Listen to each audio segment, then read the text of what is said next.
Most acknowledge that UFO reports are not restricted to one particular country or continent of peoples.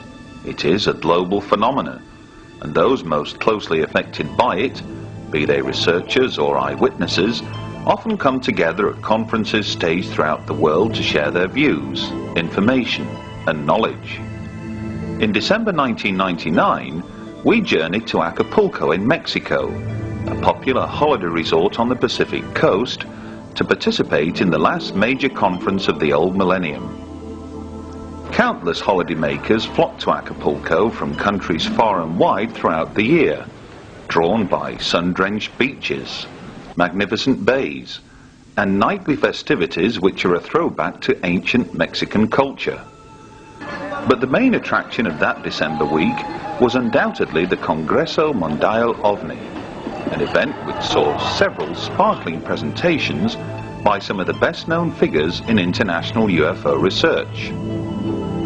During our week-long visit, we caught up with several of the speakers during breaks in proceedings to seek their views on matters which are both topical and of particular relevance to their own field of study. Among them was Dr. Bob Wood and his son Ryan, who, over the past couple of years, have made several outstanding breakthroughs in analysing countless documents pertaining to an alleged covert UFO study group known as Majestic 12. Later, we hear from Dr. Richard Haynes, widely acknowledged to be the world's leading expert on UFO and pilot encounters. And we discover what persuaded best-selling author Whitley Strieber to turn his attention to a new book on the environment entitled The Coming Global Superstorm. But we begin with Bob and Ryan Wood, who later this year will be among the guest speakers at the 19th Leeds International UFO Conference. The manual is an instruction manual for personnel to recover crash saucers and ship the parts to various places. It does include special procedures for shipping from overseas. And so in that sense, it embraces the overseas aspect. Right. It's important to remember it is a field manual for troops in the field. And I think that this was, it didn't give a very broad overview of the program or maybe the other foreign intelligence that may have been available, but it was sort of a how-to manual. And when you look at the mundaneness of crate packing, it is almost an identical copy of an existing field manual, Army field manual from Carlisle Barracks in Pennsylvania, where they have a reservoir of all these manuals. And you can find the references in the back of the manual perfectly line up for the era, and some of the documents changed shortly thereafter the manual was printed in April of '54. So it's interesting that it's such a tight fit to that time frame. And even, you might say that the fact that it's just about picking up, recovering wreckage and so forth, and not about all the other aspects that you mentioned, lends towards its authenticity rather than detracts. There are some other subtleties associated with the language, too. For example, the use of the word screwdriver is two separate words, is the way it's shown in the manual, and that is consistent with what was in the dictionary like in 1949. And then over the next decade, it changed to one-word use as the application to a vodka drink got more. Yeah, I'm glad you mentioned some of those things. I mean, the first thing I think of is the control page in the manual. At first, the control page was not distributed because Don Berliner didn't perceive it, and then later it was discovered, and the control page has specific changes in the manual, and then initials and authorizations. And some of the initials, the JRT and EWL, we've been doing research and trying to identify those specific soldiers that would have been responsible for that in the Kirkland Air Force Base phone book. Stamped inside the manual is Unit KB-88, Building 21, Kirtland Air Force Base. And we found there really is a Building 21. It's now called Building 750. And we can't determine whether or not there was a Unit 88, but we're in a correspondence with the historian historians of Kirtland Air Force Base, and we've been given verbal authorization to get the historic phone books to review and look for EWLs and JRTs, and then ultimately find those soldiers and ask them those questions. Well, we certainly welcome criticisms or concerns about the authenticity of the manual. In fact, we keep a running list of the best way to deal with those concerns. And well, one of the concerns, for example, was a raised Z. And what happened was, when I first met with a specialist at the government printing office and asked him, I said, well, what do you think about this manual, this document? Does it look authentic to you or not? And he studied it and puzzled over it for a little bit, and he said, well, it looks to me like the type is right, monotype modern. And then he looked and he says, and it's interesting, he said that every so often the Z's are raised like we used to get in those days. And I said, well, why is that? And he said, well, because once in a while in letters that were not frequently used, they would only have a few master brass letters in the stack, and then every so often you get some sort of a piece of lead on the bottom, and you would find a repetition of the Z being raised in particular. So my partner's son went to the Stanford Library, and he found a document that was authentic, 1954, with just a few raised Z's. And you actually see lots of variability in the E's, in the A's, not so much on their lining up, but the formation of each of those letters when studied under 400% magnification. You can see that it's a mechanical process. And the answer is that as Stan Friedman and I followed the trail of the Special Operations Manual, he continued to receive correspondence from Timothy Cooper, including copies. And I didn't know that. And then, as we were talking along, he said, well, I'm getting stuff from a guy who lives in California.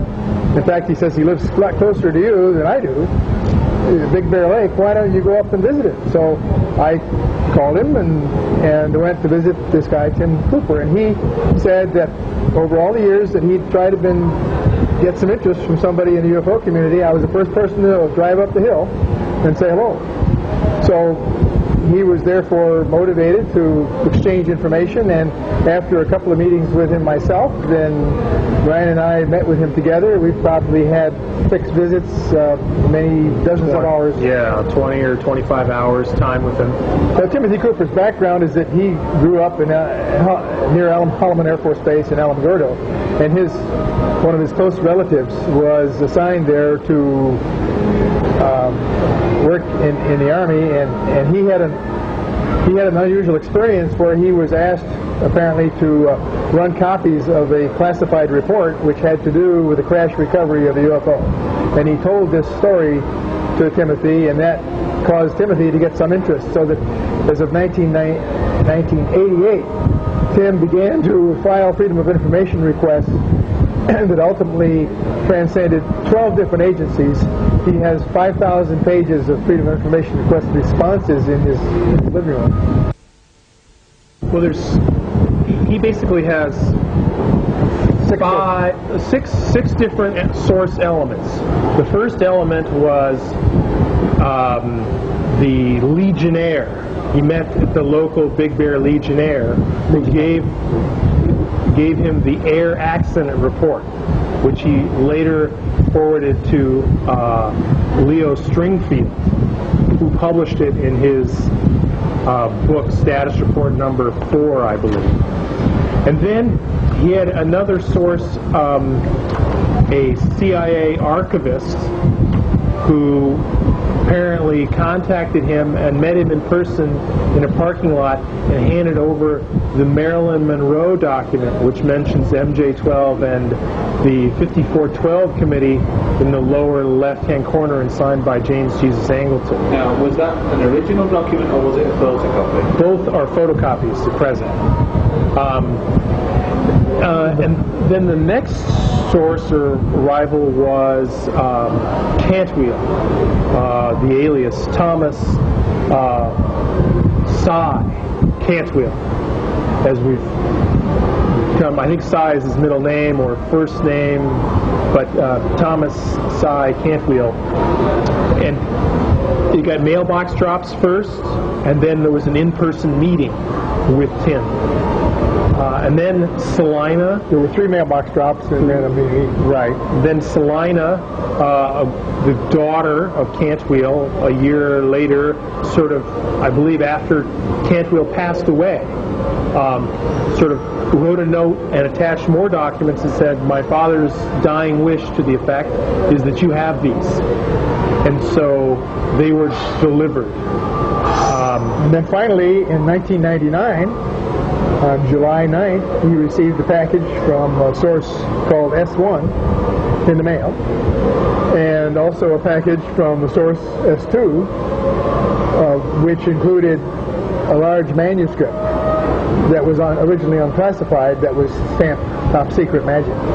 So those are the 6 sources that Tim Cooper winds up being the conduit for. Now, it's important to emphasize that, Tim tried to correspond with Dick Haynes and Tim Good and Stan Friedman and maybe a couple other serious researchers, and wrote them letters, gave them documents and so forth, tried to get them interested at all, and they weren't really responsive or interested. And from 1992, I believe, to 1996, until we got involved, he just kept them in his attic. He was kind of like, I'm not sure they're real at all. He was quite skeptical. He was very skeptical. And he wasn't out to make money or do this or the other thing. He just sort of sat on it. He has a full-time job as a security guard. What is it about these latest documents which have got you to, I think it would be fair to say, excited? Yeah, it's the original paper and original ink and original typewriting. That's the number one thing. Those are all forensically testable. And then the sheer volume of material, the sheer volume of original obscure material. When you talk about obscure material, what do you mean obscure material?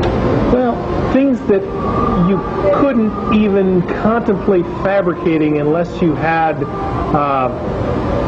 a degree in military history, had 10 or 20 years as an archivist in one of the many presidential libraries or national archives. I mean, you need those skills to try to create or fake something. They're just the most weird recent or difficult to find. Yeah. The most recent documents that have arrived really contain quite a range of material, in the sense that some of it is stamped in red Top Secret Magic or Top Secret MJ12, and others of it are merely newspaper clippings that were included in the original Blue Book files. So now we're talking, forgive me, we're talking about Blue Book documents that are not contained in the National Archives. Yes. New Blue Book documents. New Blue Book documents. Many of the documents are unequivocally Blue Book documents. One of the documents not only references Blue Book in sort of a notation on the upper right, but it also identifies MJ12 and paperclip files, all in the same document. But the document itself is a publicly available technical paper on nuclear propulsion. Right. Yeah, that's actually one of the ones that are posted on the website on www.majesticdocuments.com. Is we posted the first 10 or 15 pages of a report on isotope thermal thrusters by John Martinez, who is alive and well today. And this report is stamped Top Secret Magic on it. It's a photocopy now, but the man's alive. He has the right expertise and background. Everything sort of checks. The only thing that hasn't been done is to go confront him or ask him, did you write this? And that's a tricky situation, because I believe for the first time we have somebody who's fingerable as a source for reverse engineering and reverse sciencing. Here's a technical paper with Top Secret Magic on it. It's talking about propulsion technologies in the 50s, or actually his papers are from the 50s in some cases, but this is actually a 1968 or 69 paper. So it may sound an obvious question, but how can we have a process guy?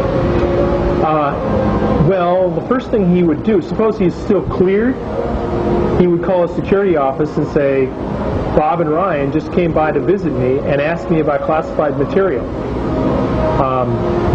What should I say? How should I deal with that? I want to plan that and think that through a little bit. But is this a name that's, it's out in the open? It is out in the open, but nobody really understands to go find it. Except until now, I just told you.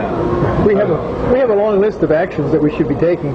One of which is, for example, contacting Dr. Ray, REA. There's a lot of names in these documents. That's right. Right, and then the 93rd Technical Services Unit, I have their complete roster. These are the people that recovered the wreckage from Roswell, according to the Interplanetary Phenomenon Unit.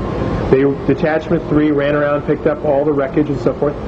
There's 160 some odd names of privates, sergeants, PFCs, so forth, that were responsible. And I've found 30 of them on the internet, on Yahoo search, people search. And I've started calling some of them. And the question is finding the people that are in Detachment 3. Some of them have recalled, yeah, I was in New Mexico, I was there, but not talking about anything unusual. It's like, I picked up rocket debris all summer long. That's what happened to me. That was the one case, and we have probably another 20 witnesses that can be researched that are easy before you start getting the names that are exceptionally difficult to find. It clearly gave the coordinates of landing zone 2. And my first question is, I wonder where that is. I said, Ryan, do you have a topo map to go look? And so he did. I got several copies and mailed them to all my friends. And sure enough, about 800 feet or so from the Trinity burst is this longitude-latitude coordinate. And then the challenge is, well, we need an aerial photograph of this particular site. And what we found was, I went to the Whittier Archives in Southern California and went and found aerial photography of the Trinity burst site.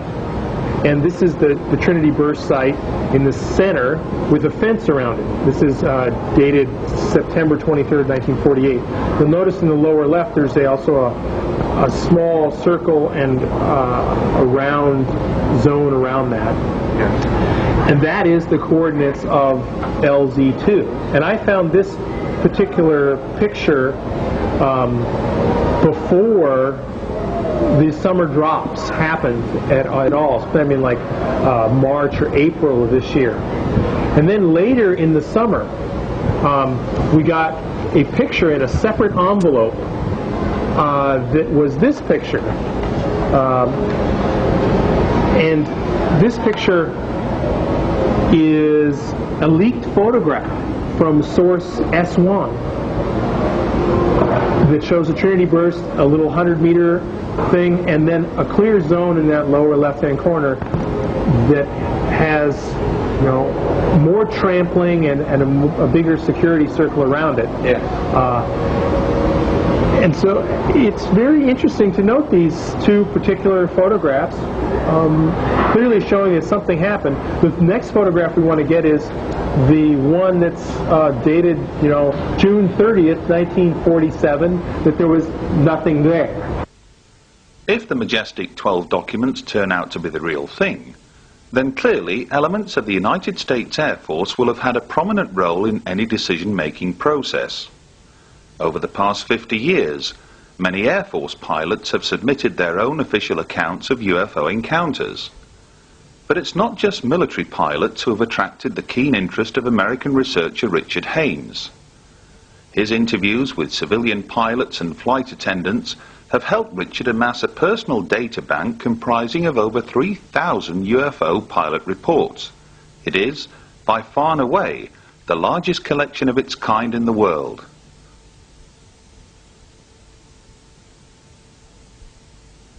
And I began this level of work back in the 60s, 1960s, when I was doing research for NASA, and had an opportunity to meet a lot of pilots. And so it's an important area, and I continue to collect data. I have over 3,000 cases now, very good cases, but I'm trying to specialize in electromagnetic effects. Some transient change in flight director, altimeter, compass, VORs, onboard electronic systems that only change their behavior when there is the presence of some strange phenomenon near the airplane. Is this something that has stemmed from a result of actually analyzing the data and looking for specific patterns? Partly. As a psychologist, I'm very concerned with the entire testimony. And what that means is not just the words that are used, but the presentation of those words, nonverbal communications, the engineering aspects, what the pilots tell me. So I've had to study a lot about aeronautical systems, aeronautics in general, so that I can put it in context and try to draw conclusions, not just from the patterns, which are important, but from specific details. Yeah. Your background as somebody who began this interest working with NASA, what were you actually doing with the space agency at that time, back in the early 60s? I was directing a laboratory called the High Luminance Vision Laboratory, which was basically a space simulation. And I could simulate the way objects look to the astronauts in outer space. And this was done for rendezvous and docking purposes for Gemini, Project Gemini. And during that research, I came to discover that I could set up an optical situation in my laboratory. It was a clean room, before there were clean rooms. And there was a solar simulator for realistic sunlight as it exists in space. And I could set up a target situation that could totally fool the observer. And I was surprised at that. I didn't expect that could happen. But by controlling the optical variables, I discovered that I could fool you. I could make you see anything I wanted you to see practically. I could change shape, color, size, intensity, orientation, distance. And so I said to myself, I can explain UFOs. They're just misidentified natural phenomena. And I think as a skeptic, I set out to disprove the whole thing. Well, it wasn't very long before I found out that I was wrong. I couldn't explain everything that way. Yeah. And that came as a result of interviewing pilots, a lot of them. Were these, in the main, military pilots, or was it just a general mix at that time? General mix. I think there were more commercial pilots, actually, because we were testing volunteer commercial pilots in our flight research in simulators. But was there one specific incident that you can recall that set you on this trail, if you like, of making damn sure that when the opportunity arises, you can have a quick word with those pilots, and then if necessary, if the pilot's conducive to your line of questioning, do a lengthier study on a particular incident and the like? Yeah, well, was there one thing that stuck out?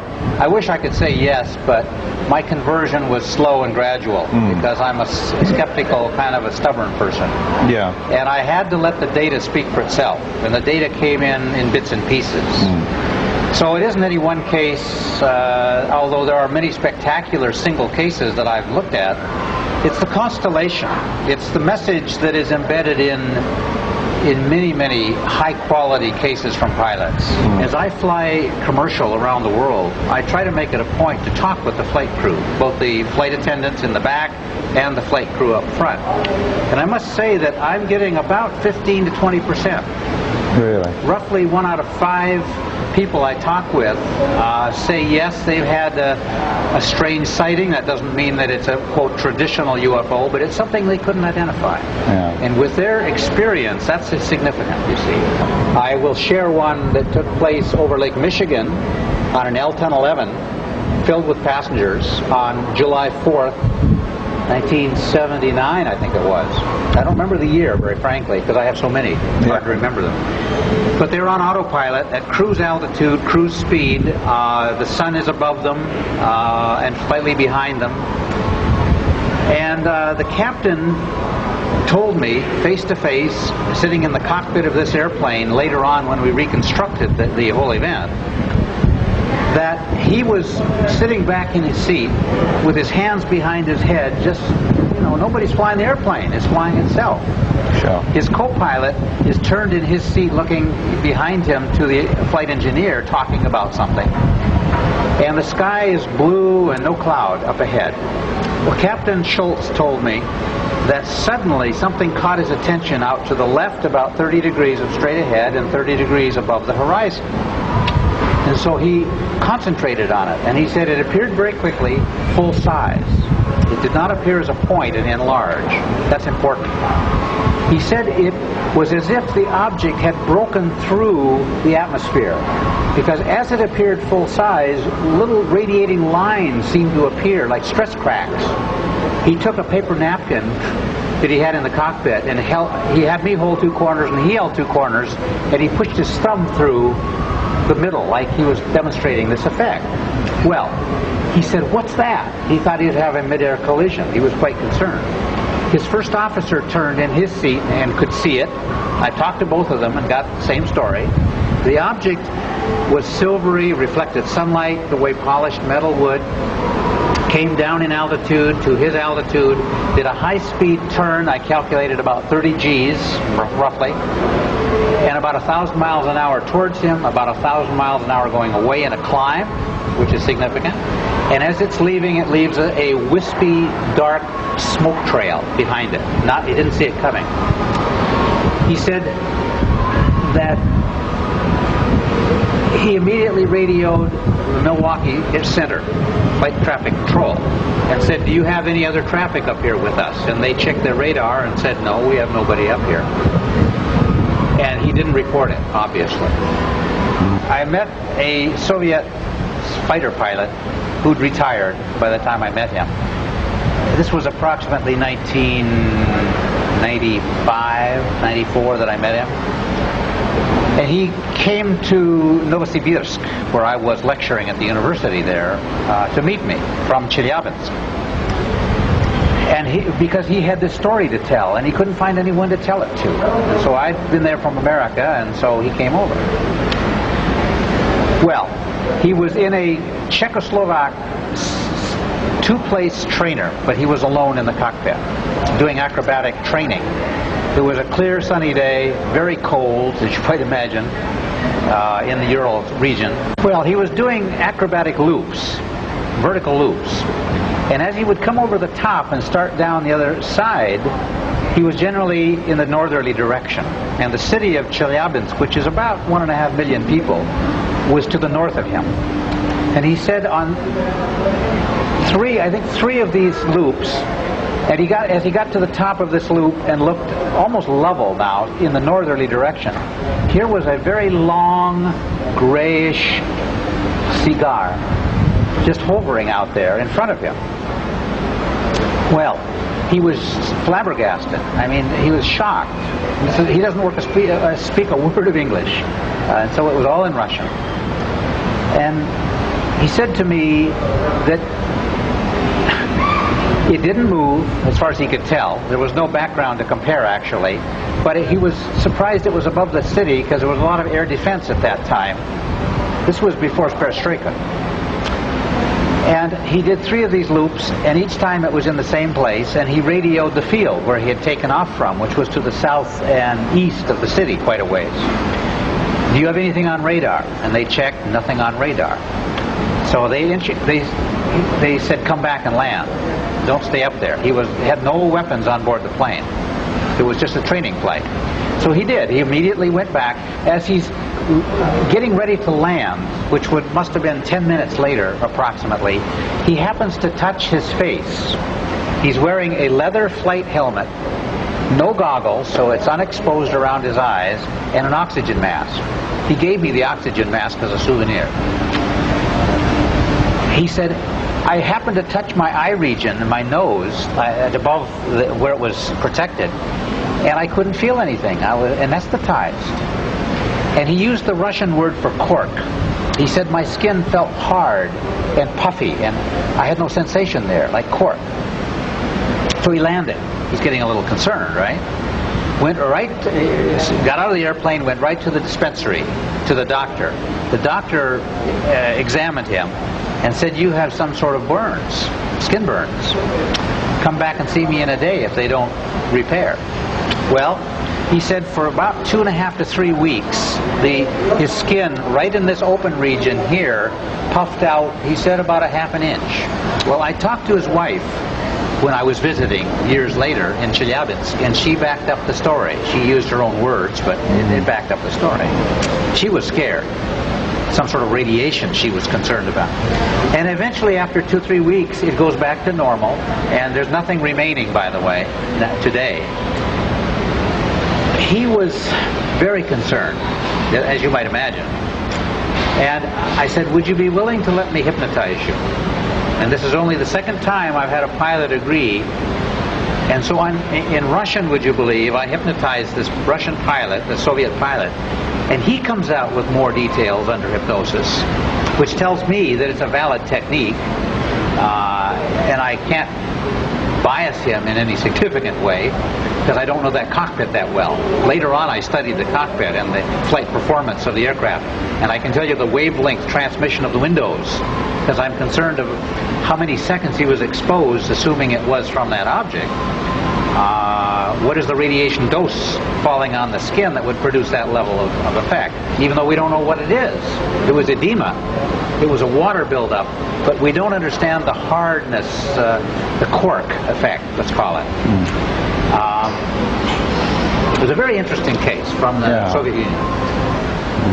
One case comes to mind, a pilot and 3 passengers, 2 of whom were pilots themselves, were flying from southern Florida up to North Carolina at night in a twin-engine propeller plane. And Willie Smith did the analysis with Dr. Hynek years ago. The 2 of them interviewed the pilot. Well, they had electromagnetic problems with their VOR, which is part of the in-flight navigation system, such that it was drifting them farther and farther out to sea. They were over the Atlantic Ocean at the time. They were about 10 miles off the coast of Florida, and they could keep the land in sight, but there was not much traffic, and the air was as reasonable and so forth, smooth. Well, that's the first part of the story, that they're drifting more and more. So air traffic control, I think in Atlanta, calls them and says, "Where are you going? Correct your flight path 10 degrees left, get back to land, so to speak, because you're drifting further and further." And they check their VOR and find that it's correct, that it's reading correctly, even though the radar from the ground tells them they're in the wrong place, more and more. Well, this happens twice. They have 2 corrections in flight over about a 40-minute period. Well, at one point, off to the east of them in the dark night sky, they see a light coming towards them, and it's fairly fast, it's fairly bright. They think it's an airplane. So he flashes his landing lights, which is standard operating procedure, right? Just to signal they see you, because you don't want to have any collision, of course. The object comes towards them on a bearing about 40 degrees, about the 2 o'clock position, roughly, relative to their heading. Comes down to their altitude, and the witnesses claim that this was a triangle, an equilateral triangle, whose sides were vertical. You can think of that. So it isn't a thin triangle, it's a thick triangle, about 6 stories high. What's that, 60 feet, 70 feet thick, and at least, I forget that the estimate was hundreds of feet side to side to side on the 3 sides, and a triangular opening in the middle. And the pilot said it was such a huge opening that he was contemplating flying through the middle of this thing to avoid it. The object comes to an instantaneous stop at some unknown distance, where they don't know how far away it was, and reverses 180 degrees and goes off as it has come at a high speed. until it's out of sight. Well, as interesting as that case is, that's a non-aerodynamic vehicle as far as I'm concerned. It's not ball lightning. It's not birds. It's not a balloon for lots of reasons. It's not stealth technology, because you'd never build anything that's stealth that way. We don't know its propulsion. It did not produce a shock wave. In that case, there were no electromagnetic effects as it was near the airplane. Perhaps the earlier effects, we don't know. It had very bright round lights, like headlights, along this 60-foot high front facing it. It flew front forward, by the way, not point forward. Each of these round lights were estimated to be 6 feet in diameter and white. So you can calculate the megawatts that are required to light those searchlights up, whatever they are. And by the way, I don't think they're portholes, and I don't think they're lights. I think they're a direct artifact of the propulsion system. While putting pen to paper has never been a problem for Richard Haynes, the same can't be said of Whitley Strieber. Over the past decade, this most complex of characters has unleashed a mind-numbing series of books on UFOs ever since undergoing a traumatic abduction experience which deeply affected the man. But what, we wanted to know, had persuaded this gifted writer to set aside all talk of UFOs and abductions and instead produce an astonishing new book, warning of impending dangers to the global environment. The subject matter of the new book, which is called The Coming Global Superstorm, is sudden climate change. In the New Scientist of November the 27th, 1999, there is a story about the North Atlantic Drift, which is a current that is vital to the weather of Europe. And it states that this current is changing its strength because of global warming, and that Europe is liable to get much colder very soon. A few days ago, there was a violent storm that swept across Europe because, apparently, of the declining power of the North Atlantic Drift. The coming global superstorm is about what happens as these currents that bring warm water up from the tropics fail. And the reason they will fail is that the water in the northern oceans is getting so warm that the heat pump effect between the tropics and the north is ending. And the ironic danger of global warming is not that things will get too hot, but that they're going to get very much colder very suddenly, and the first place at peril is Europe. That is essentially the thesis of this book. What was it, what was the catalyst, if there was such a thing, that inspired you to research, if you like, the environment and produce this book? Well, I was writing a book called The Edge with the radio show host Art Bell. We were working on it together when I had a meeting in Toronto with a gentleman who seemed to know a great deal about the way the planet works, including giving me a quick 2-paragraph explanation of ice ages. And the comment he also made was that this was about to happen again. And I took notes while he was talking, and it was complex, but I was able to sort them out well enough. And when I sorted them out, I began to realize that what he had described was at the absolute edge of scientific knowledge of how the process of ice ages has taken place. And it was very interesting, and I could also see that it was a very important warning, because things were going to fall to pieces pretty soon, and we really weren't looking for this. We didn't realize it.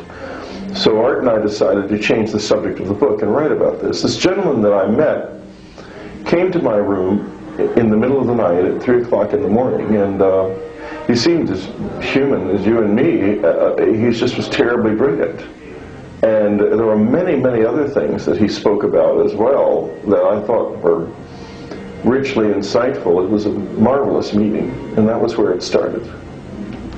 Now, there's no mention whatsoever of UFOs or extraterrestrials or anything of that ilk in the book itself, but nonetheless, would it be fair to say that all of these so-called visitations, all of these global events that some label UFO phenomena, some label contact, some label all manner of things, would it be fair to say that all of this has now, if you like, you found a meaning for this, that the well-being, the safety, if you like, of our planet is uppermost in the importance, if you like, of the phenomena, or whoever is behind the phenomena? The well-being of the planet and of us is uppermost in my mind.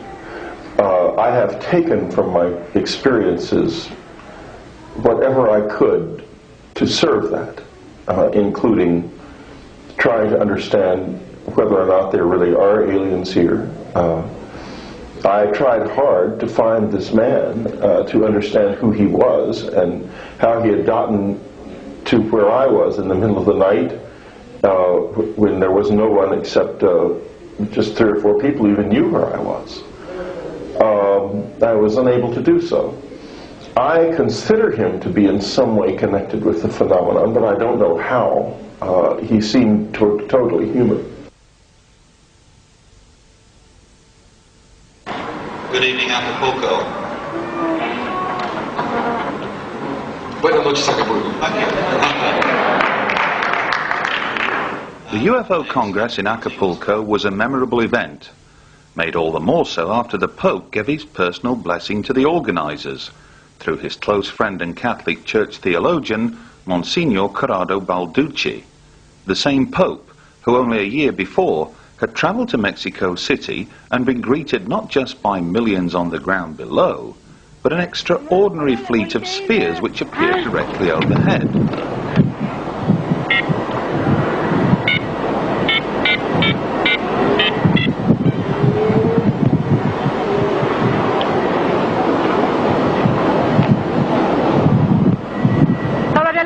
Sí. No se vaya a acabar la pila. No, son 20 minutos de pila. Ah, bueno. ¿Por dónde van, No los veo.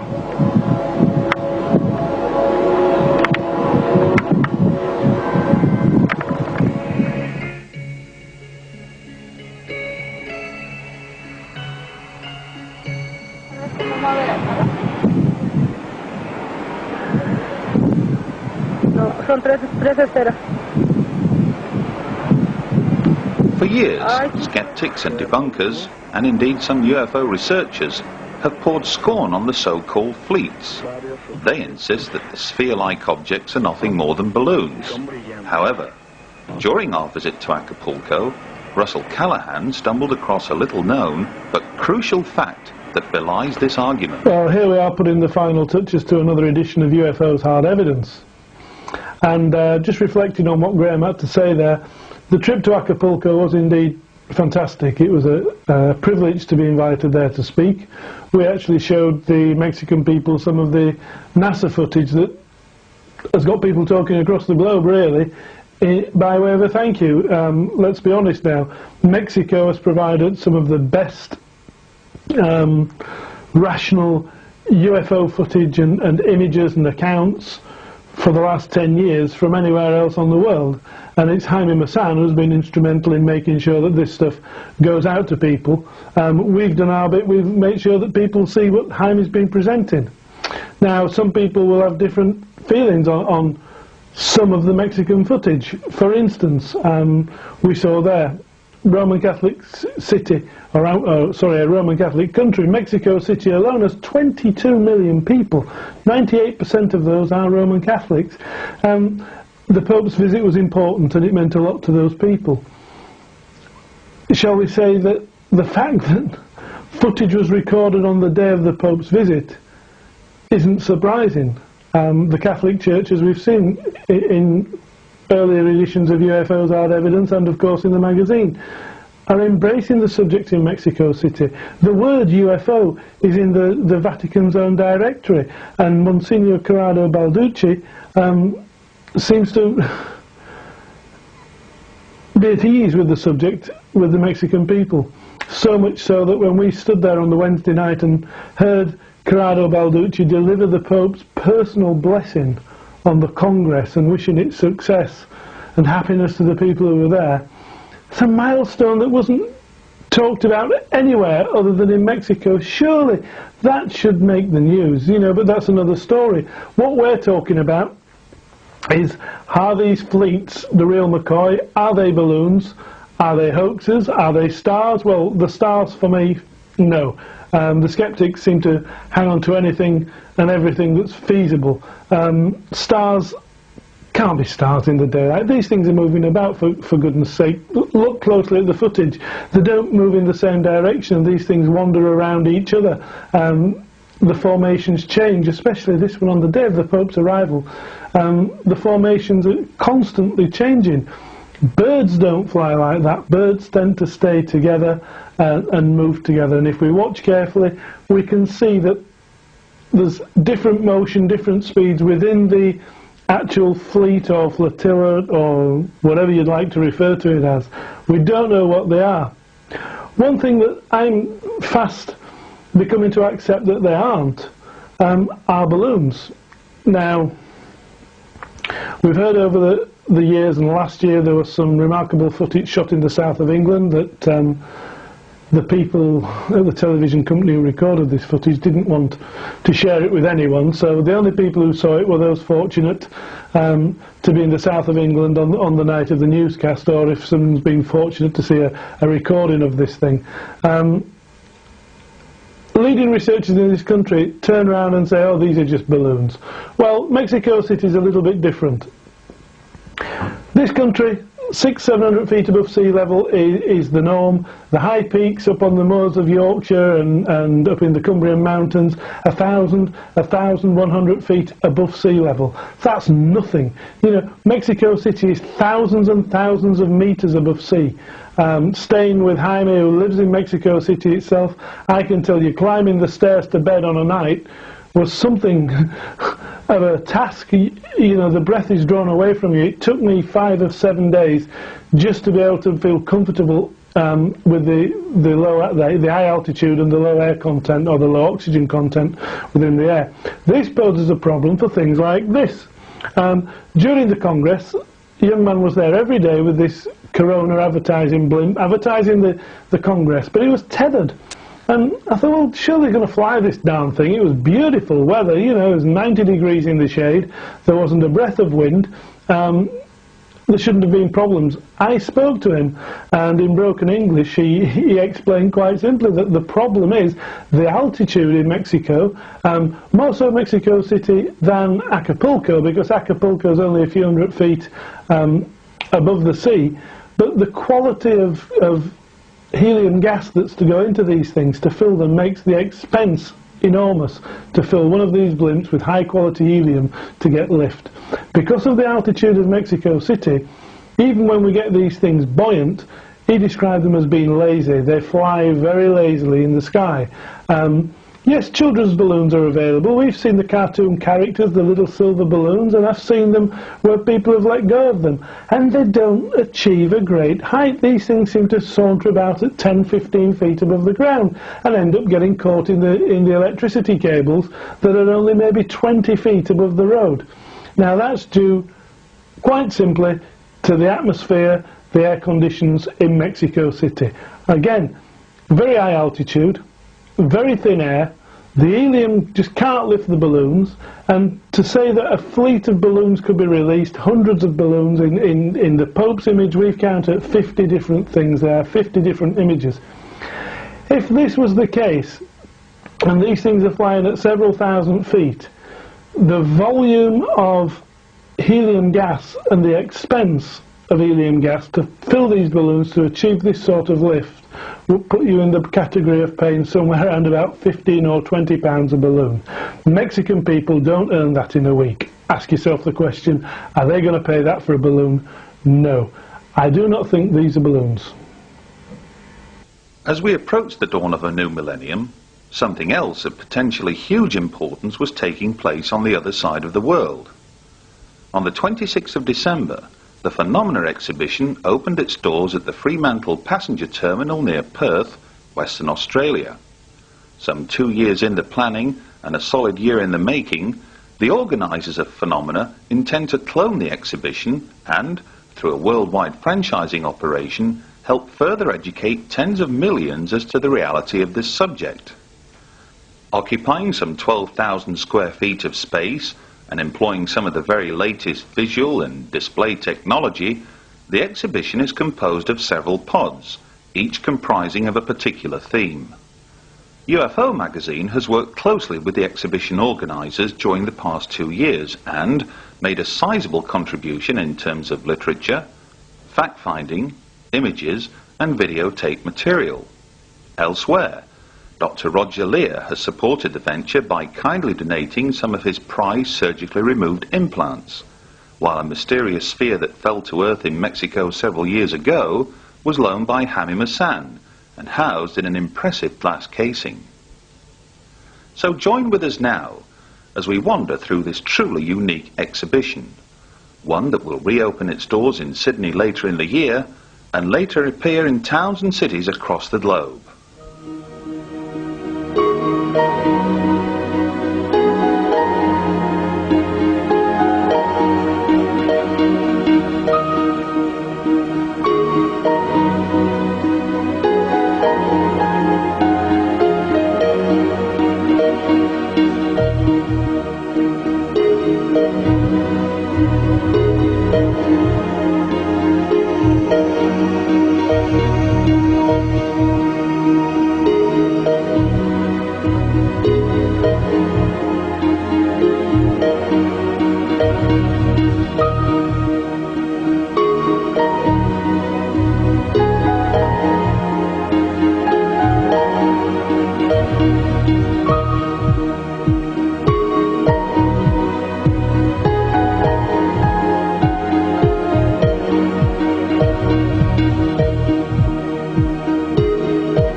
Back in March this year, our travels took us to Laughlin, Nevada, home to the International UFO Congress and Film Convention, the largest UFO conference of its type staged anywhere in the world. Once more, our cameras were present to record several on-the-spot interviews with some of the key speakers.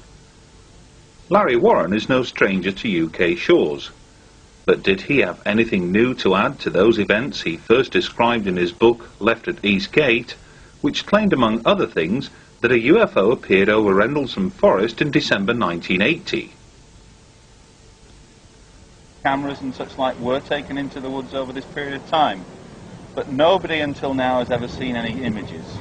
Right. You produced images. Tell us about that. The images that I showed one picture which didn't reproduce very well. We'll work on that glitch for leads.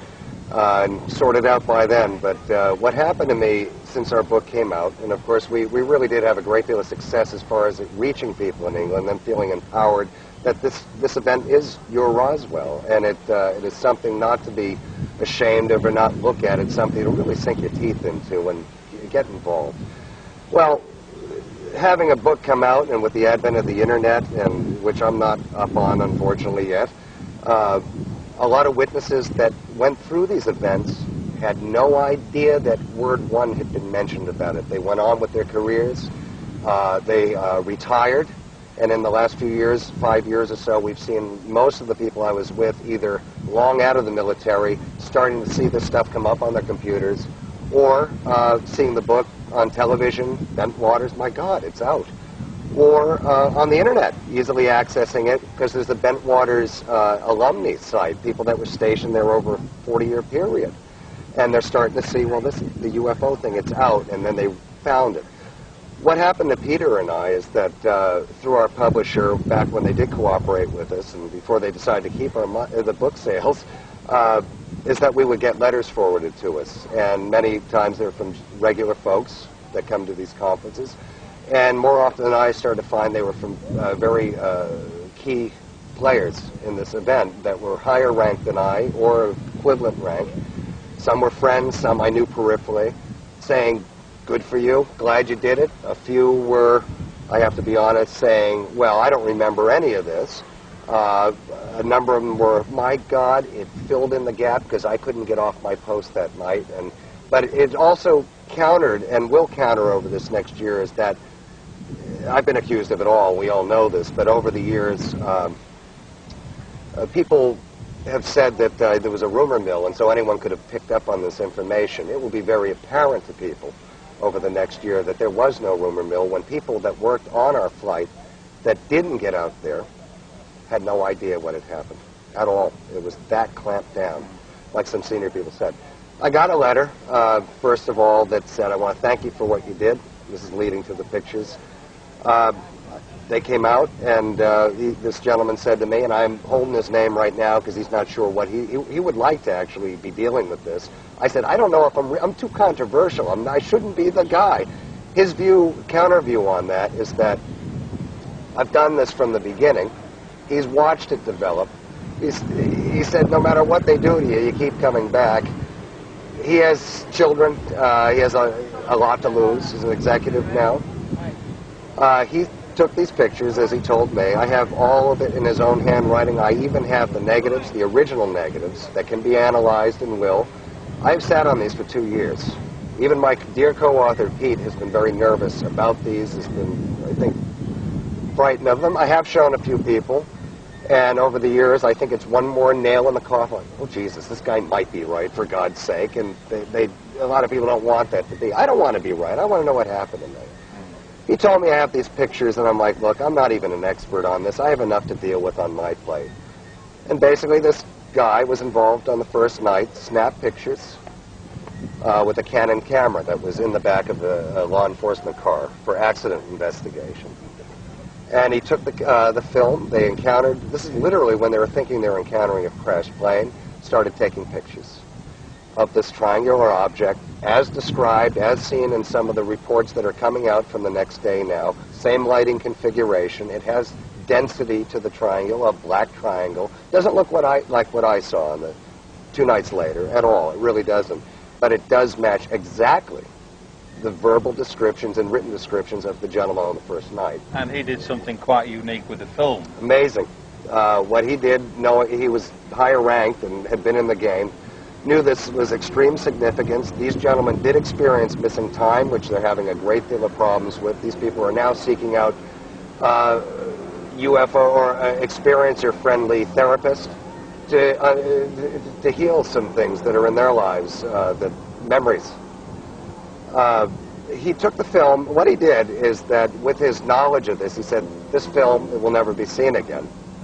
To another person that was with him, he took the camera, he fired off pictures. The first picture I showed today was taken at a distance of 150 feet approximately in a clearing. I know exactly where this clearing is and have been bringing people there for years. It's not the site on the third night on Cable Green, it's before that. He took fired that first shot. His sense in his heart is that this phenomena knew they were there. The clicking of the camera told, it's just he sensed because it started moving toward him. Took that picture, he got pictures within 5 feet of it. He is not the Jim Peniston who touched the object and had the telepathy. I believe what Peniston says about that. I believe that was said to him by whatever was in. This gentleman continued to fire pictures off him, but because of he thought he had taken at least 15 to 20. I have 7. And I have the actual film. They just go blank. But there's a moment where radio contact was cut off in that forest. CSC couldn't reach these guys for 4 hours, and this is where I believe and other things happen. Rod Regier has worked on several classified projects involving satellite surveillance technology. In his lecture, Regier demonstrated how some UFO activity had unquestionably been recorded from space, But how important are satellites to this subject, and what are the future? I started working in the aerospace industry as an astronautical engineer in 1964. And I worked on the Saturn and Apollo moon rocket, and my job was to design the interface wiring between the various elements of the rocket, the different stages. Then I worked on the first space station, the Skylab, which readers and viewers will know impacted Australia several years ago. I don't know the specifications for that. And then moved on to a small company in California that's primarily designing remote sensors, but has nothing to do with the psychological remote sensors. These are items designed to detect events at a far distance. I always like to indicate, and I didn't in this presentation, but that there's a paranoia that starts to develop amongst people when they're around spy satellites and other things. They've seen maybe too many movies or something, but I'll guarantee you that these satellites cost millions and billions of dollars, and their operation runs into the millions of dollars per day.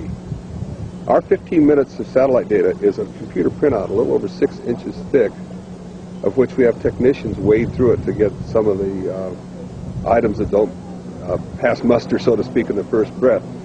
And so what we have is a tremendous amount of data, and for the resources to be spent on determining who's visiting whom at what meeting, it would be in the intelligence agency's best interest to pick up the telephone and have the local sheriff or police drop by and pay them a visit, rather than devote a very expensive reconnaissance satellite to take pictures of the license plates of the automobiles in the front yard.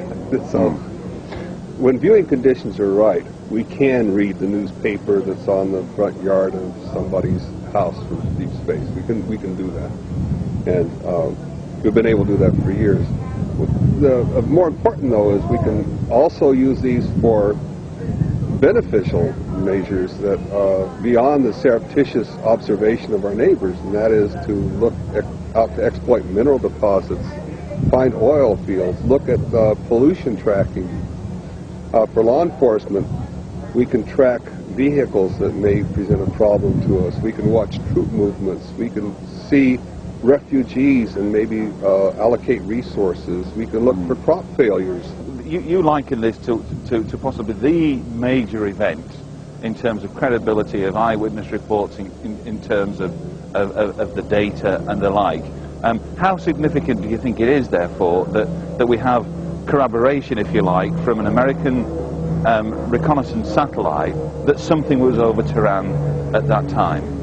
I think the primary importance was that it demonstrated graphically, I believe, for the first time, both the capability and the limitations. We spotted this thing, we had it, and yet we were defenseless against it. Fortunately, I think we were able to sort of sit back and say, it's happening to a neighbor, and therefore we can coolly observe it, as opposed to it's happening in my front yard and I must worry to defend my family against it. And I think that allowed us to put in some measures. I know one of them was to improve communication systems that enable us to get the information back sooner. And I think that the lessons learned from the Tehran were instrumental in helping us in the Gulf War, because we've greatly increased our capability between those two events in a short period of time, when you're talking about the time lag in military procurement and activities that go along there. Yeah. Intrigued to learn of the post-Tehran reports as this thing sped through the Mediterranean and out towards the Atlantic. Presumably then, was there no means for the satellite technology? It might have obviously been passed on to another satellite, I don't know. No data to suggest that this thing was tracked by satellite at that time. Our satellite did not track it. What I believe happened is, as they change energy states, they become, the spectrum of observation shifts. And when they change energy states, we get to the point where we can't really be tracked. That's where I said the ultraviolet would be good for that. Visible light, when they reach a high energy state, they disappear. Yeah. Where do you think satellite technology is going to be, say, 10, 20 years hence from now? And what impact do you think, generally speaking, that's going to have here for people on Earth? I believe the big push, and we've already seen it start, will be on Earth resources management. And I mean that as the population continues to grow, we need to find new oil deposits to exploit, we need new mineral deposits, we need to really vigorously pursue monitoring the cleanliness of our water and our atmosphere. Where are the sources of pollution? And we can do that readily from space. So that the person who's doing the pollution can be tracked down and not his innocent neighbor who happens to have a smaller checkbook. So the biggest growth area I see is in enabling you and me to have a much better life as a result of applying this technology to our day-to-day living experiences, traffic patterns, cattle and animal migrations, and there's all manner of, we're only limited by our imagination, by what we can see looking down at this beautiful planet of ours, and wisely trying to monitor and care for it and nurture it. And I think we've got an opportunity to do that now that we've never had before. At the beginning of the year, Peter Gersten, head of Citizens Against UFO Secrecy, challenged the US government in court to come clean about its knowledge of flying triangles. After winning a preliminary judgment in his favour, he later lost the argument when the judge ruled in favour of the government. Although this interview was conducted before the appeal, it nonetheless affords a fascinating insight into the mindset and thinking behind one of ufology's most influential characters. Peter, fantastic interest throughout the UK in the recent trials and tribulations, shall we say, regarding your efforts to challenge various government departments as to the dissemination, if you will, of documented information relating to triangular craft. You're the man on the spot, shall we say. How would you appraise the current situation? I mean, this is quite a unique thing, isn't it, to get the judge to actually side with you? Oh, yes. This is the first time CAUSE has brought Citizens Against UFO Secrecy. In the last 20 years has brought maybe 6 lawsuits. This is the first time the judge has been receptive to my arguments. Receptive to the point of directing a governmental agency to provide a UFO group with additional information. Now, what is it about the triangles that you feel is so significant, or is this just a part of the whole big picture here? Well, you're right on both accounts. Number one, it's part of the big picture, but it also involves an object the size of a football field that can hover, or what's described as, from witnesses as floating, which is unusual to describe a mechanical craft, that can accelerate rapidly, attain high speeds, that's virtually noiseless, that has orbs around the sides that detach and attach. I think that since this object is being seen in populated areas over the last 20 years, not only in this country, but in England and in Belgium and other countries, I think it's time we found out about it. And what's more significant is that when we inquired of this object from the Department of Defense, they told us they conducted a reasonable search and can find no information on this object. As far as I'm concerned, they're lying to us. It can't be possible because they searched the Defense Advanced Research Projects Agency and they had no information. They searched the Joint Chiefs of Staff and they had no information. And the Department of Defense is charged with gathering intelligence and providing security for the citizens of this country. So how can they not know about an object that's seen at treetop level in populated areas over major cities in this age of terrorism? Well, the Department of Defense, for whatever reason, has not come to the courtroom, has not sent any attorneys. They are represented by the U.S. Attorney's Office. And they just toe the party line. They treat this as any other Freedom of Information request. The agency does the search. If they don't find documents, they move to dismiss it on the grounds a reasonable search was done. If they find documents, they either release them or withhold them on national security grounds. And that's what I thought this case would be about. The Department of Defense would find documents and say national security, as they did in the other cases CAUSE brought, and that would be the end of it. No judge has gone against that ruling. But they didn't. They stated they found no documents. They did a reasonable search. So the U.S. Attorney is just putting forward that position that they didn't have to do an exhaustive search. All they had to do is a reasonable search. They did a reasonable search. There are no documents. What we submitted, what Citizens Against UFO Secrecy submitted, were 33 affidavits from people that actually saw the object, were willing to come forward, put it down on paper, and then swear to the contents. So we submitted this to the judge, said, Judge, look, this object exists, Judge. It exists not only over the last 20 years, but it was seen last month. You know, so how could they not have information? How could they have done a reasonable search and not found anything? And the judge was convinced that at least at this level they have to provide us with more information telling us about their search. The obvious question then arises, where are we going with this now? Where does Peter Gersten and Citizens Against UFO Secrecy hope to take this now? What's the next step? We hope to go where no group has gone before.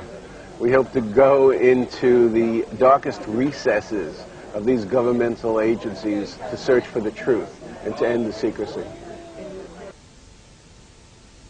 Although Bob and Ryan Wood kindly spoke of their majestic 12 research in Acapulco, here at Laughlin, Ryan took the opportunity to share with us just a part of his massive image portfolio. Example, this happens to be on phone records for 30 June 47, back to Roswell. There's other documents. Here's one on 14 July 47, all talking about phone records. Basically, there's a big complaint that people are using the phone too much, and that only certain top-level brass can use the phone back to Washington because the lines are always jammed. You know, talk about good circumstantial evidence, and it's right here in historical typewriter, on negative, off microfilm. For somebody to fake this is an incredible amount of work for an unclear, nebulous purpose. This is the envelope where the other 77 pictures came, addressed to Tim Cooper and postmarked McLean, Virginia. And what was in this envelope was a series of color pictures, which I've broken into several different categories: craft, back channels, group photos, documents, MJ-12 portraits, and then autopsy. One of the craft pictures was a picture of the X-plane. And the X-plane is noteworthy in our documents because it's an experimental aircraft that crashed in New Mexico along the same time as one of the UFOs. And it's the earliest experimental aircraft which the U-2 spy plane was based upon. It was made by Convair.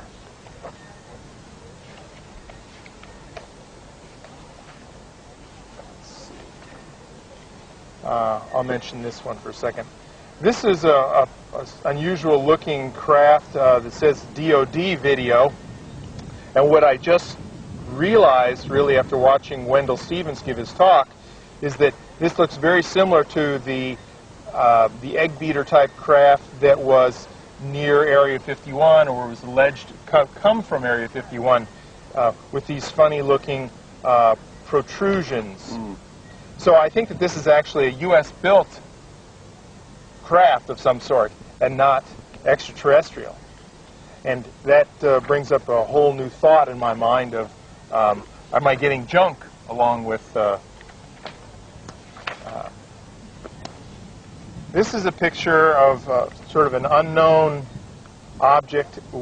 It's unclear, and it's not sure that we don't have it right side up or upside down, but it looks like a spacecraft of some sort, although there seems to be like rivets or spark plug-like edges, which are consistent with some other witness testimony for craft.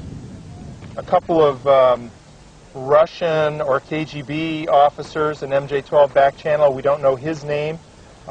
This one is a KGB intelligence chief. I can't remember his name right off the bat, but you have identified him. Yeah, one of our friends has got a name. And then here's a group picture of a variety of the MJ-12 players. Forrestal being front and center with Vandenberg and Bradley over here. And this is an admiral of some sort. He has a naval uniform on, Yeah. but I don't know his name. And this one around the table. Okay. Which is... Yeah. And this is a picture of the Scientific Advisory Board in 1947 with Theodor von Karman at the head of the table and the label of MJ-12. It's not clear if everyone was cleared or briefed for MJ-12, but I think that many people were involved in the reverse engineering. It may have been parceled out and they've only given one aspect of the problem to work on, but these people were most likely involved in a serious way. Earlier we mentioned how Dr. Roger Lear had kindly donated some of his surgically removed implants to the Phenomena exhibition. But what is it about these implants that the makeup of the implants themselves points to an extraterrestrial presence?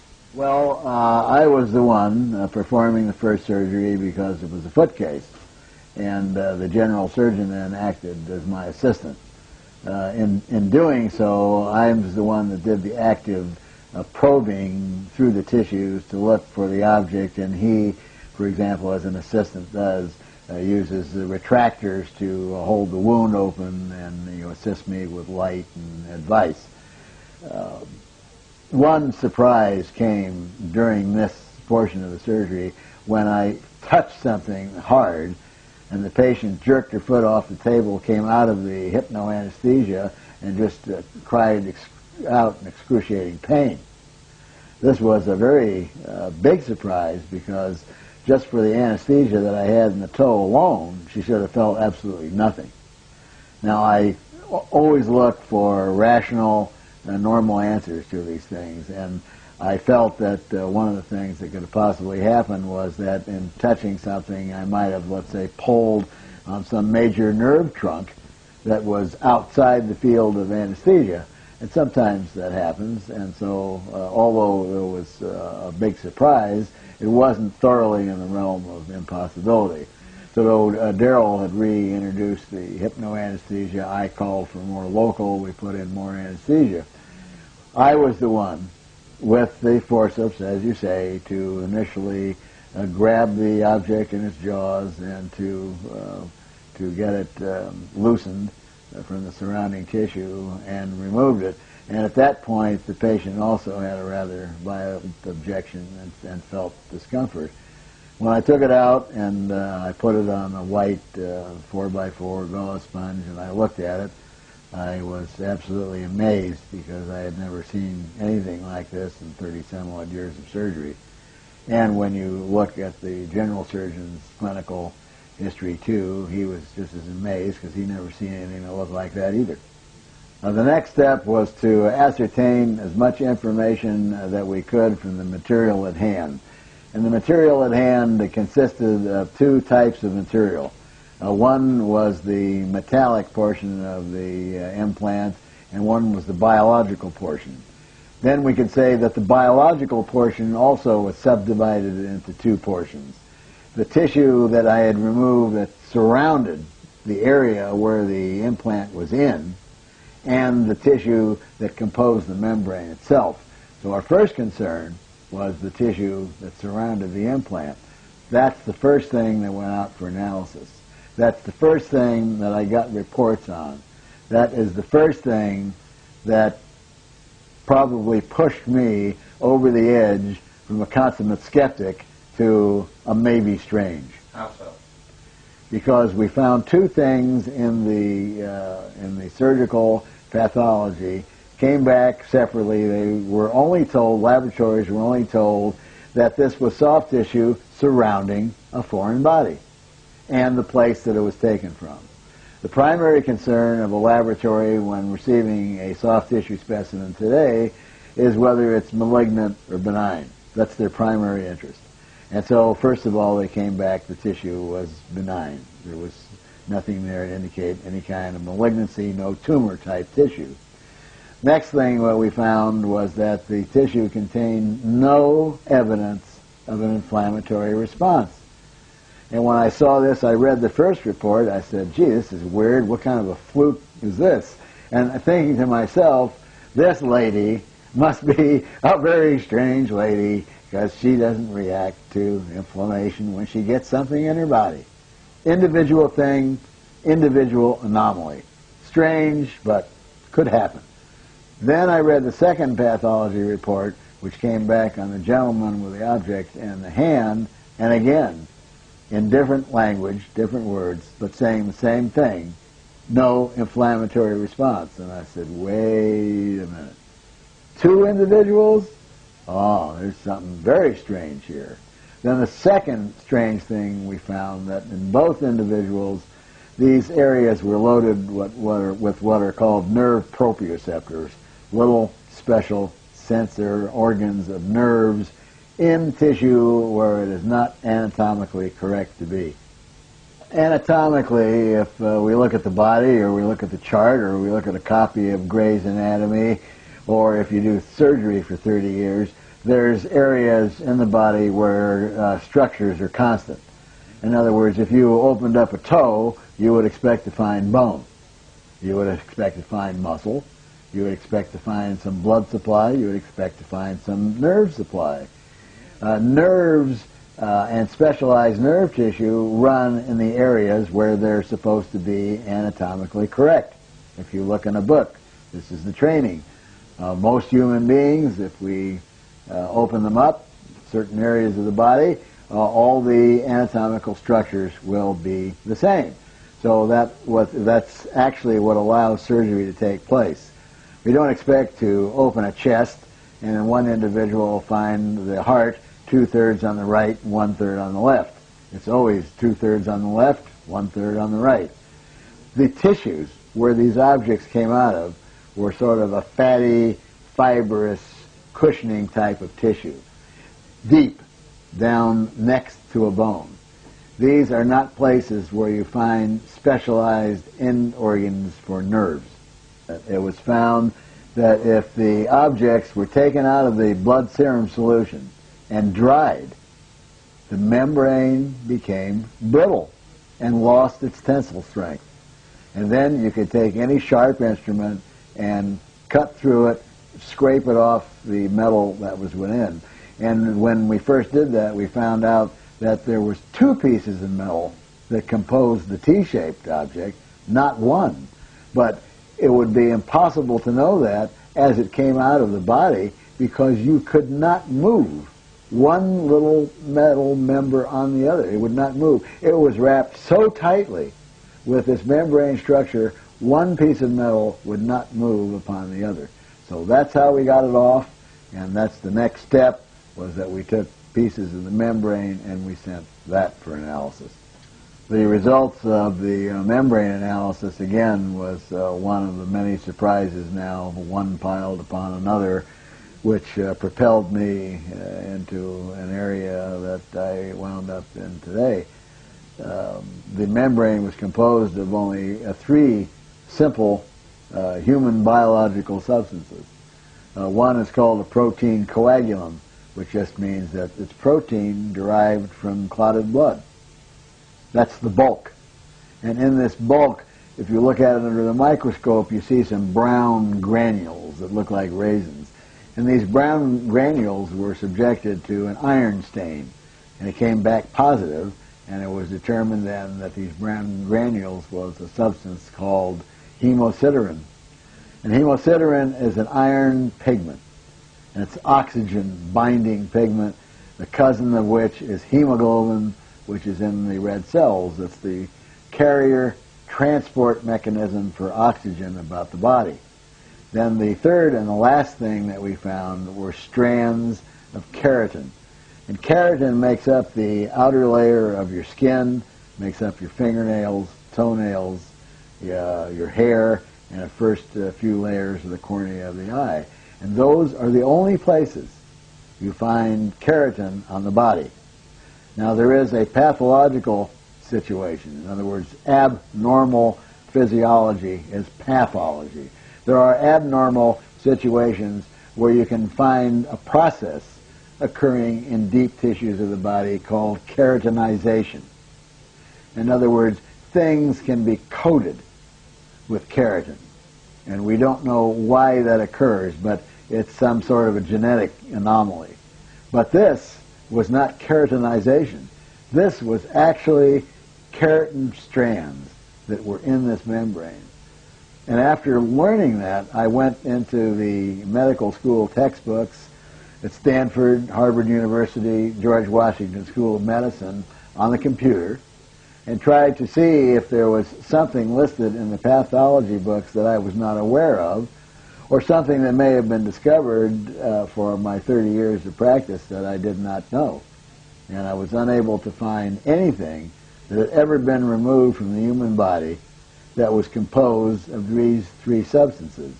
And this is a challenge that I put out today, that I make, of course, to anyone in the scientific field, is that they think these are mundane objects, then please, please direct me to where I might look into a textbook and see this material somewhere else. I think we might say that the total sum of what I've done so far is do 8 surgeries to date, and that the 8 surgeries have netted us 9 objects. And of the 9 objects, 1 turned out to be an ordinary piece of strange glass that contained sulfur. So that leaves us with 8 objects from 8 surgeries, all which turn out to be very strange. 3 of these 8 objects are little grayish-white balls that are attached to an abnormality of the skin. And these were mistaken by a dermatologist in one case to be a lesion called a calcifying epithelioma, saying that the little grayish-white ball was a ball of calcium.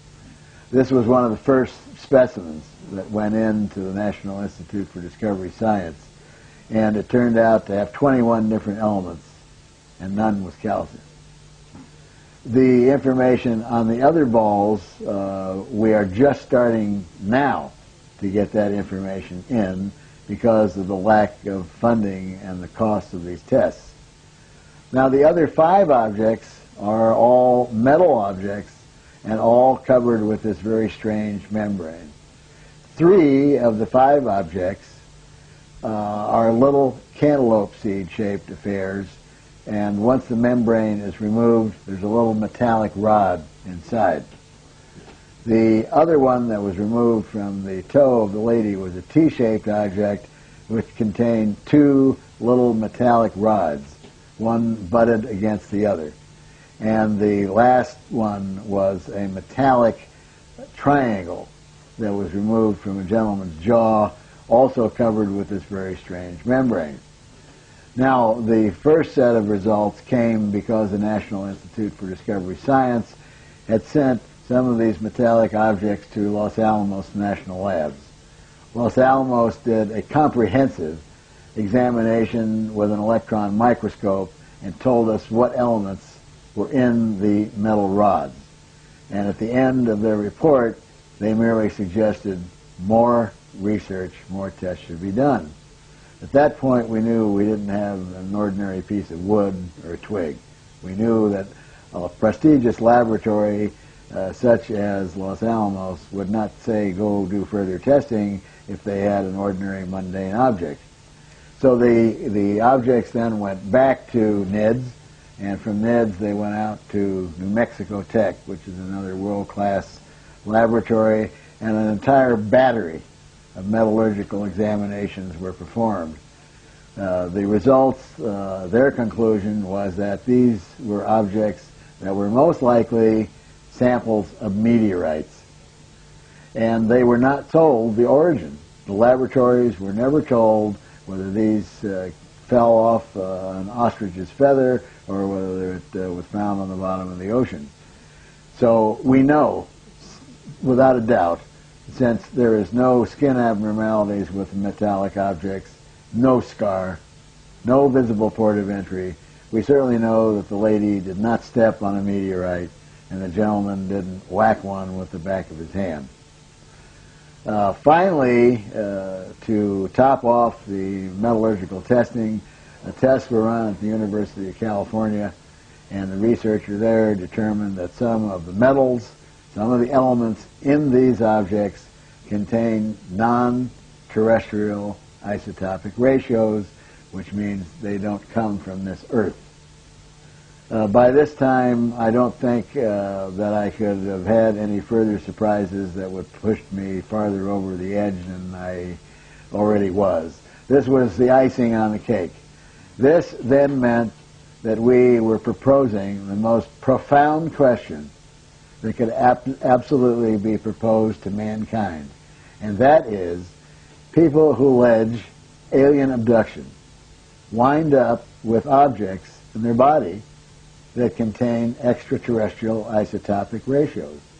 And therefore, the only conclusion that I could draw was that these people are telling the truth, and this is proof that mankind has been manipulated by extraterrestrials, interdimensionals, some other being other than human beings.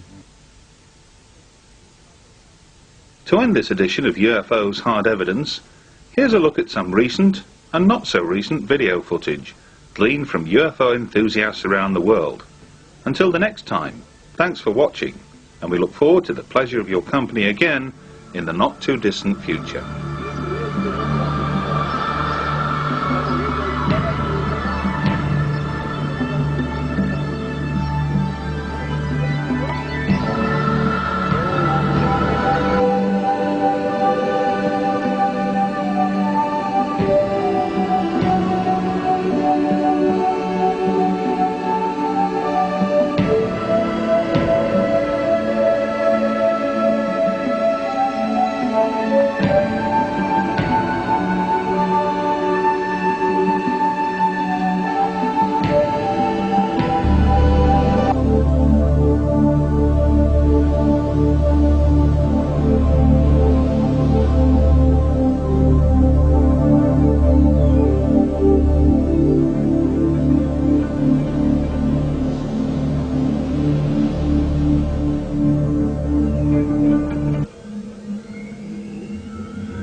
Occurred on Saturday the 29th of April. What was unusual about this sighting was there were actually 4 separate sightings of craft within the space of roughly an hour and a half.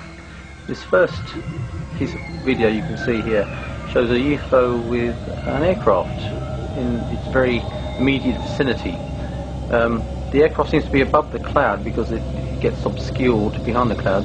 The UFO is actually, I believe, beneath it because it hovers underneath. So there could be some distance between the two craft, but still in aviation terms, it's quite a near-miss event. So I think it's quite significant for those reasons. You can also see that there's quite a bit of aircraft traffic in the vicinity. It's a very busy part of London. You've got City Airport in the east, and you've got traffic coming into Heathrow in the west. It's very busy. This second sighting occurred approximately 30 minutes after the first, at around 3:22 p.m. Again, this object was quite indeterminate in shape, possibly spherical, very reflective, and was visible for approximately about a minute. Again, it appeared beside a cloud, hovered, and disappeared. Okay, we've seen 2 objects this afternoon. One was just a couple of minutes ago, very high altitude, that direction. It wasn't very near, but definitely a solid structured craft. That's 2 sightings in about 35 minutes, so it's very, very exciting. I'm hoping that one of these craft... This third object was probably the most unusual out of the 4. It consisted of a dumbbell type of craft, 2 spheres very closely linked together.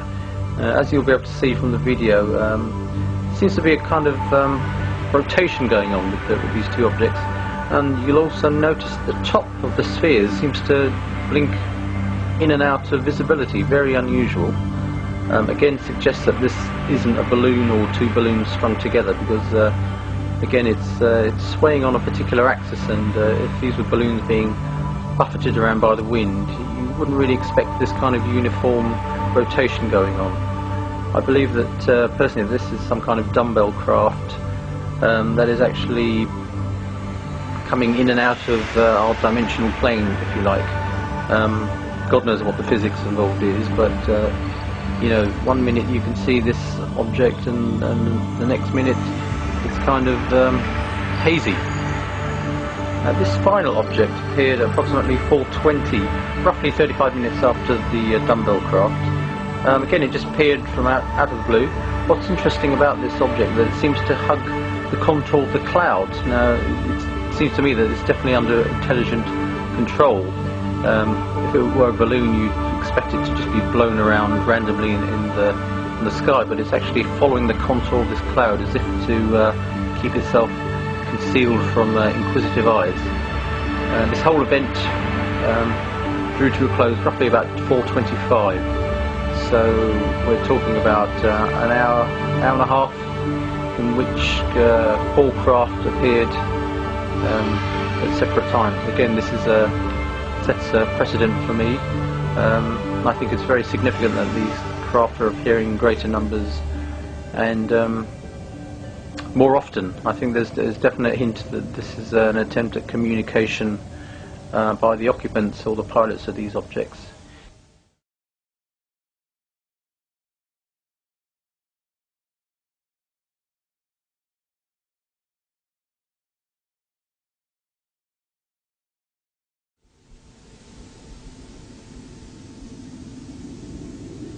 Most acknowledge that UFO reports are not restricted to one particular country or continent of peoples. It is a global phenomenon, and those most closely affected by it, be they researchers or eyewitnesses, often come together at conferences staged throughout the world to share their views, information and knowledge. In December 1999, we journeyed to Acapulco in Mexico, a popular holiday resort on the Pacific coast, to participate in the last major conference of the old millennium.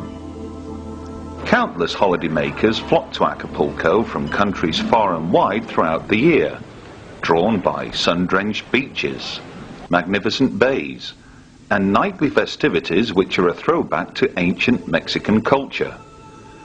But the main attraction of that December week was undoubtedly the Congreso Mundial OVNI, an event which saw several sparkling presentations by some of the best-known figures in international UFO research. During our week-long visit, we caught up with several of the speakers during breaks in proceedings to seek their views on matters which are both topical and of particular relevance to their own field of study. Among them was Dr. Bob Wood and his son Ryan, who, over the past couple of years, have made several outstanding breakthroughs in analysing countless documents pertaining to an alleged covert UFO study group known as Majestic 12. Later, we hear from Dr. Richard Haynes, widely acknowledged to be the world's leading expert on UFO and pilot encounters. And we discover what persuaded best-selling author Whitley Strieber to turn his attention to a new book on the environment entitled The Coming Global Superstorm. But we begin with Bob and Ryan Wood, who later this year will be among the guest speakers at the 19th Leeds International UFO Conference. The manual is an instruction manual for personnel to recover crashed saucers and ship the parts to various places. It does include special procedures for shipping from overseas. And so in that sense, it embraces the overseas aspect. Right. It's important to remember, it is a field manual for troops in the field. And I think that this was, it didn't give a very broad overview of the program or maybe the other foreign intelligence that may have been available, but it was sort of a how-to manual. And when you look at the mundaneness of crate packing, it is almost an identical copy of an existing field manual, Army field manual from Carlisle Barracks in Pennsylvania, where they have a reservoir of all these manuals. And you can find the references in the back of the manual perfectly line up for the era, and some of the documents changed shortly thereafter the manual was printed in April of '54. So it's it's interesting that it's such a tight fit to that time frame. And even you might say that the fact that it's just about picking up, recovering wreckage and so forth, and not about all the other aspects that you mentioned, lends towards its authenticity, rather than. It's important to emphasize that, you know, Tim tried to correspond with Dick Haynes and Tim Good and Stan Friedman and maybe a couple other serious researchers, and wrote them letters, gave them documents and so forth, tried to get them interested at all, and they weren't really responsive or interested. And from 1992, I believe, to 1996, until we got involved, he just kept them in his attic. He was kind of like, I'm not sure they're real at all. He was quite skeptical. He was very skeptical. And he wasn't out to make money or do this or the other thing. He just sort of sat on it. You know, he has a full-time job as a security guard. What is it about these latest documents which have got you to, I think it would be fair to say, excited? Yeah, it's the original paper and original ink and original typewriting. That's the number one thing, because those are all forensically testable. And then the sheer volume of material, the sheer volume of original obscure material. When you talk about obscure material, what do you mean obscure material? Well, things that you couldn't even contemplate fabricating unless you had a degree in military history, had 10 or 20 years as an archivist in one of the many presidential libraries or national archives. I mean, you need those skills to try to create or fake something. They're just the most weird, recent, or difficult to find. Yeah. The most recent documents that have arrived really contain quite a range of material, in the sense that some of it is stamped in red "Top Secret Magic" or "Top Secret MJ12", and others of it are merely newspaper clippings that were included in the original Blue Book files. So now we're talking, forgive me, we're talking about Blue Book documents that are not contained in the National Archives. Yes. New Blue Book documents. New Blue Book documents. Many of the documents are unequivocally Blue Book documents. One of the documents not only references Blue Book in sort of a notation on the upper right, but it also identifies MJ12 and paperclip files, all in the same document. But the document itself is a publicly available technical paper on nuclear propulsion. Right. Yeah, that's actually one of the ones that are posted on the website on www.majesticdocuments.com. Is we posted the first 10 or 15 pages of a report on isotope thermal thrusters by John Martinez, who is alive and well today. And this report is stamped "Top Secret Magic" on it. It's a photocopy now, but the man's alive. He has the right expertise and background. Everything sort of checks. The only thing that hasn't been done is to go confront him or ask him, did you write this? And that's a tricky situation, because I believe for the first time we have somebody who's fingerable as a source for reverse engineering and reverse sciencing. Here's a technical paper with "Top Secret Magic" on it. It's talking about tracks. Now, there are some other subtleties associated with the language, too. For example, the use of the word screwdriver is two separate words, is the way it's shown in the manual, and that is consistent with what was in the dictionary like in 1949. And then over the next decade, it changed to one-word use as the application to a vodka drink got more. Yeah, I'm glad you mentioned some of those things. I mean, the first thing I think of is the control page in the manual. At first, the control page was not distributed because Don Berliner didn't perceive it, and then later it was discovered, and the control page has specific changes in the manual, and then initials and authorizations And some of the initials, the JRT and EWL, we've been doing research and trying to identify those specific soldiers that would have been responsible for that in the Kirkland Air Force Base phone book. Stamped inside the manual is Unit KB88, Building 21, Kirtland Air Force Base. And we found there really is a Building 21. It's now called Building 750.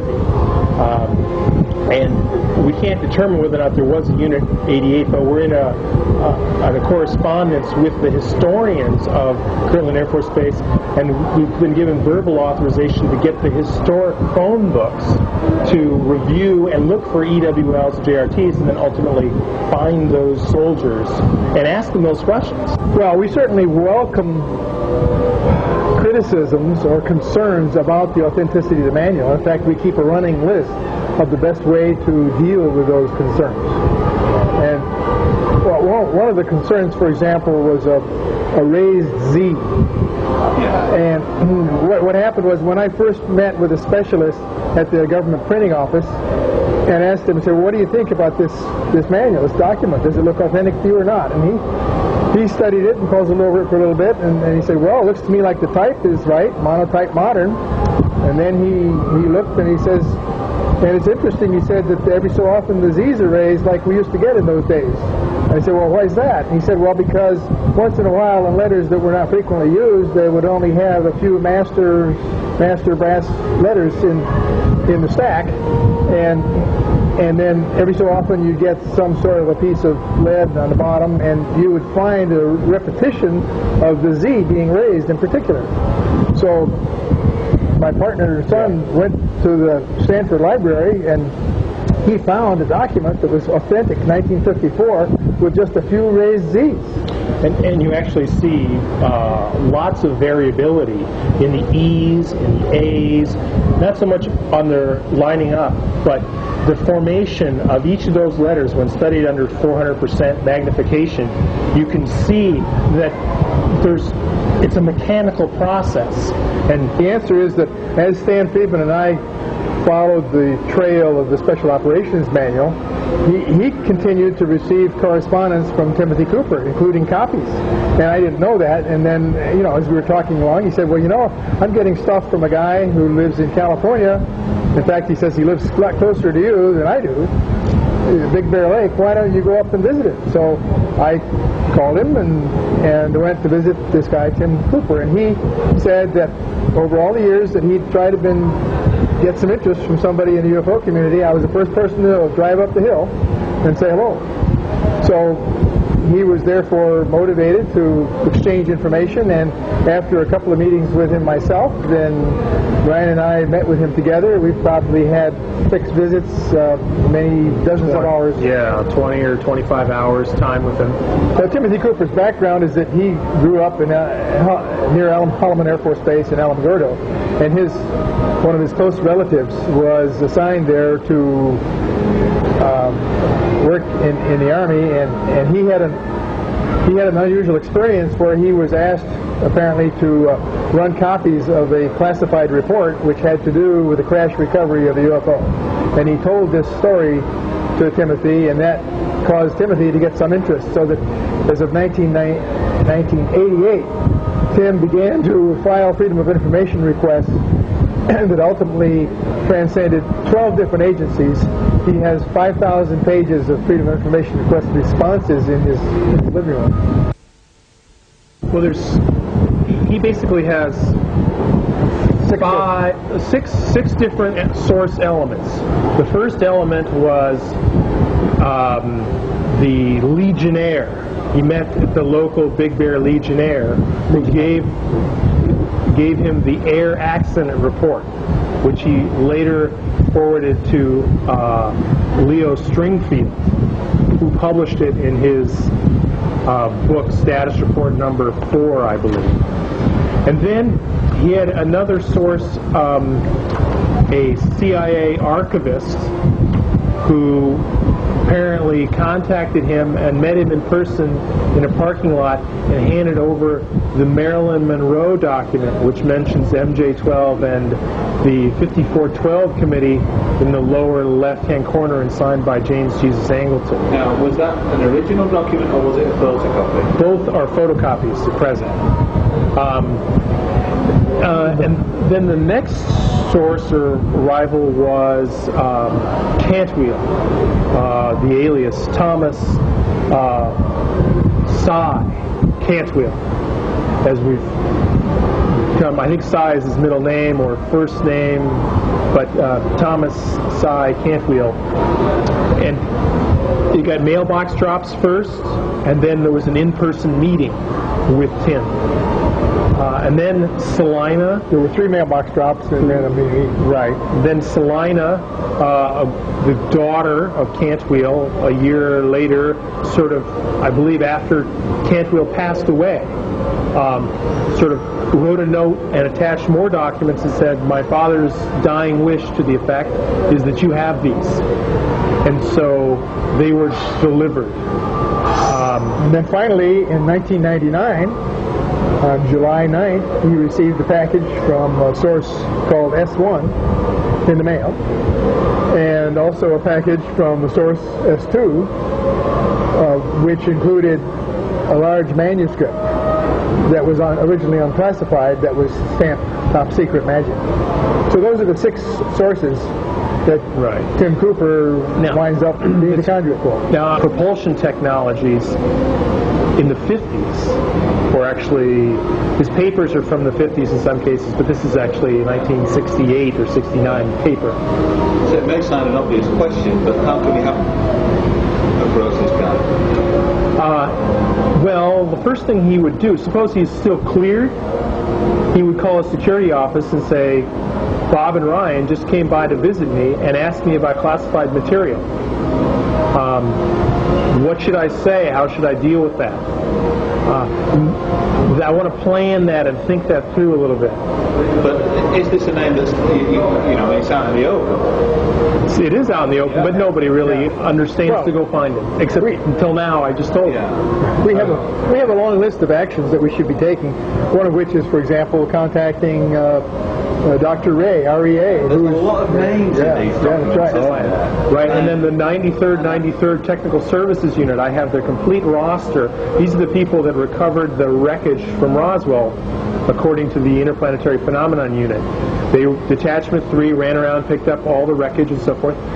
There's 160 and some odd names of privates, sergeants, PFCs, so forth, that were responsible.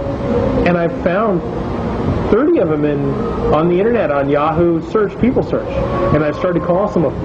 And the question is finding the people that are in Detachment 3.